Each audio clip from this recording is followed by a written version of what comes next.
Depuis que je suis rédacteur en chef à Radio France Internationale, depuis janvier 2000, Beyrouth est ainsi, avec Paris, un peu ma ville d'adoption. Alors, pourquoi une conférence de presse à Beyrouth avant Paris, ou plutôt à Beyrouth plutôt qu'à Paris?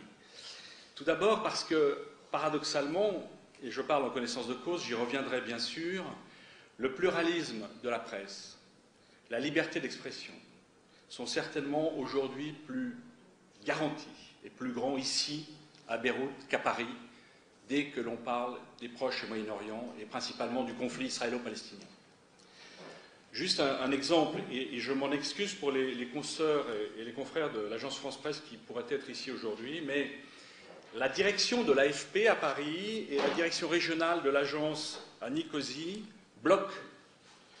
depuis 10 jours 4 dépêches, dont un communiqué commun des grands syndicats de journalistes qui dénoncent mon licenciement estival. Je ne demande pas à l'AFP, à l'agence France-Presse, de me soutenir, mais simplement de faire son travail d'agence de presse et de débloquer une information qui concerne le licenciement d'un rédacteur en chef de l'audiovisuel extérieur de la France et qui n'est pas une simple histoire personnelle. Je demande simplement à l'AFP de faire son travail. Par ailleurs, à Paris et en France, en ce moment, vous le savez, tout le monde est en vacances du 15 juillet au 1er septembre et rien ne se passe sauf les licenciements d'été qu'on veut cacher à l'opinion et aux rédactions. Donc, c'est ce qui s'est passé. Mon licenciement a été lancé le 16 juillet 2008 et confirmé de manière officielle le 12 août dernier. Alors, me direz-vous, me demanderez-vous, qu'est-ce que la direction de Radio France Internationale me reproche? Eh bien, elle m'accuse, et là, c'est assez, je dirais, kafkaïen et un peu incompréhensible, elle m'accuse de ne pas avoir averti tous les niveaux de ma hiérarchie des mois à l'avance, que j'avais obtenu une interview du président syrien Bachar al-Assad avant sa venue à Paris le 12 juillet dernier. Comme mes autres confrères qui ont pu aussi interviewer le président syrien, Damas m'a informé que je pourrais réaliser cette interview à la fois pour RFI et pour TV5 Monde, les deux filiales de la même entité, de la même holding audiovisuel extérieur de la France, seulement le 3 juillet, date à laquelle j'ai pourtant aussitôt averti ma direction, qui m'a donc autorisé à partir pour Damas afin de réaliser cette interview. Autant dire que le dossier est vide, absolument vide, est un montage monté de toutes pièces, fabriqué notamment à partir de 2 faux témoignages, celui de l'actuelle correspondante de RFI à Beyrouth aujourd'hui et celui de l'ancien directeur de l'information de TV5 Monde. Et je veux ici souligner un fait, car je sais que la question est sensible, et c'est là où la liberté d'expression prend toute sa dimension. Il ne s'agit pas de l'interview de Bachar al-Assad en particulier, et c'est bien là que le mal est pernicieux. Il en aurait été de même pour l'interview de Saad Hariri ou de Hassan Nasrallah, de Samir Jaja ou de Michel Aoun, de Hosni Moubarak, de Mahmoud Abbas ou de Khaled Meshal. Ce mal n'est pas en soi la réalisation d'une quelconque interview, en fait, qui est ici en cause, mais c'est le choix des patrons de presse qui veulent imposer aux journalistes, et je dirais des lignes, qui veulent imposer un journalisme aux ordres, des intervieweurs formatés, répondant aux seuls ordres du lobby sioniste, appelons les choses par leur nom. Un journaliste qui reconnaît aujourd'hui aux Arabes, quels qu'ils soient, et quelle que soit leur sensibilité politique, les mêmes droits qu'aux Israéliens et qu'aux Occidentaux,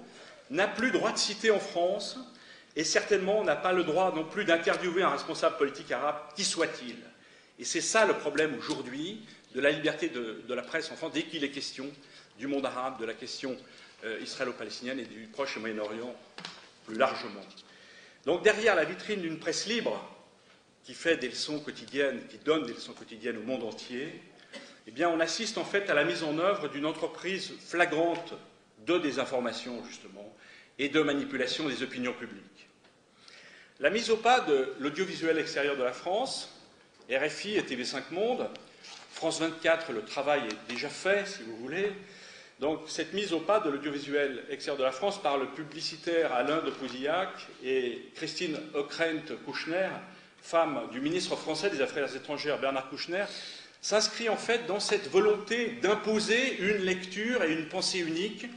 résolument néoconservatrice et pro-israélienne. On parle dans les milieux français aujourd'hui d'un néoconservatisme à la française désormais, qui devient justement cette pensée unique et dominante. C'est ainsi qu'on voudrait nous obliger à dire, dans nos commentaires, que la capitale Israël est Jérusalem, que les colonies sont des implantations, que le mur est une barrière de sécurité, que l'armée israélienne est tellement morale qu'elle ne peut en aucune façon tuer des femmes, des enfants, des civils et détruire des infrastructures publiques. C'est ainsi que ces 4 dernières années, on a vu à Radio France Internationale la mise au pas du journal quotidien du Proche-Orient, jugé trop pro-arabe pour y injecter des revues de presse israéliennes et des intervenants eux aussi unidimensionnellement pro-israéliens. Ont ainsi disparu l'ensemble, je dis bien l'ensemble des chroniqueurs et consultants arabes, de même que l'émission Kiosque arabe, le Kiosque arabe, qui a été supprimée après la guerre de 2006.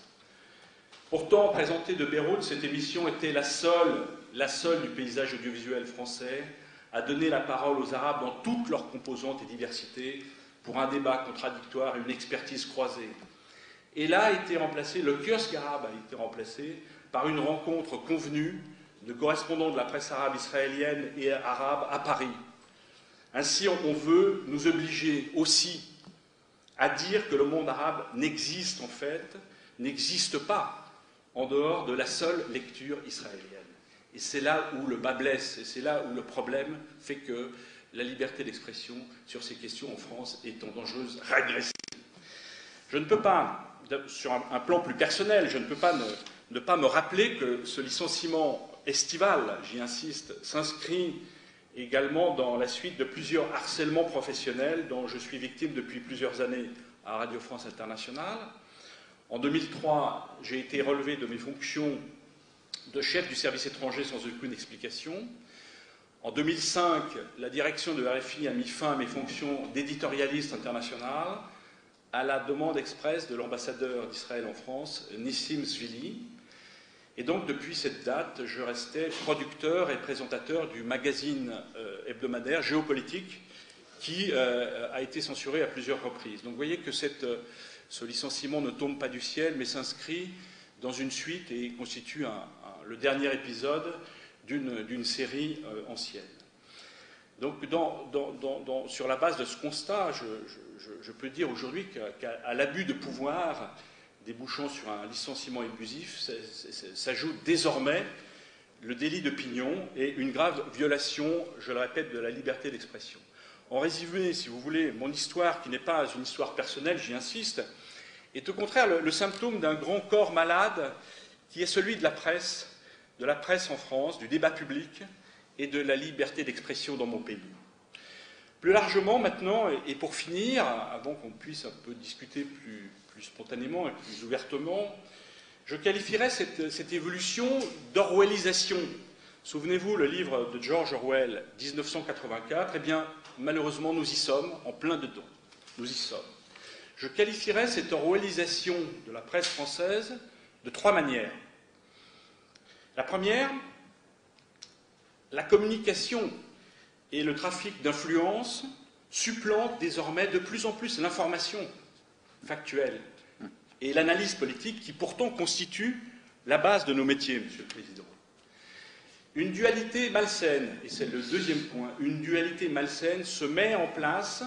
qui substitue aujourd'hui la morale à la politique, la morale à l'analyse politique,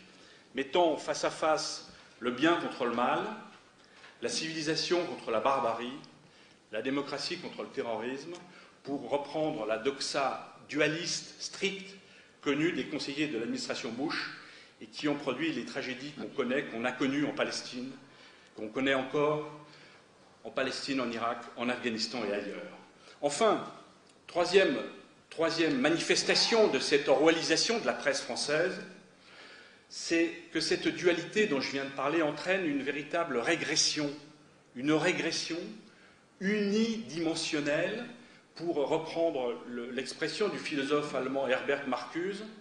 une unidimensionnalité dangereuse qui débouche fatalement sur la radicalisation des positions, le durcissement, la reconstitution de polarisation confessionnelle et communautaire, une radicalisation qui à terme, et pas seulement au Proche-Orient, mais aussi en Europe et dans mon pays, la France, peut déboucher sur des accès de violence. Et c'est pour ça que, vous le voyez, je suis devant vous aujourd'hui, je me présente devant vous, devant la presse du Liban, Monsieur le Président, non pas dans la résignation, mais comme un homme en colère, comme un journaliste en colère, parce qu'aujourd'hui, en France, on qualifie ou être qualifié de journaliste pro-arabe ou pro-palestinien est devenu un crime, je dis bien, un délit d'opinion qui va justifier toutes les mises à mort professionnelles. Et je suis en colère aussi parce que dans cette évolution, cette orwellisation dont je parlais un instant, je ne reconnais pas la France, mon pays que j'aime, je ne reconnais pas ce pays qui, pour moi, au contraire, s'inscrit dans la mémoire de Robespierre et Camille Desmoulins de la Révolution française, dans la filiation de la mémoire de Jean Moulin du Conseil national de la Résistance, dans la mémoire enfin du général de Gaulle, c'est-à-dire de l'indépendance nationale et de la liberté. Voilà, j'ai été trop long et je m'en excuse, vous m'en excuserez, je l'espère. Merci de votre attention, et merci encore au syndicat de la presse du Liban et à son président, Mohamed Balbaki, qui ont permis ce rendez-vous de pluralisme et de liberté. Merci encore, et je suis bien sûr à votre disposition pour toute question et prolongement à discussion éventuelle.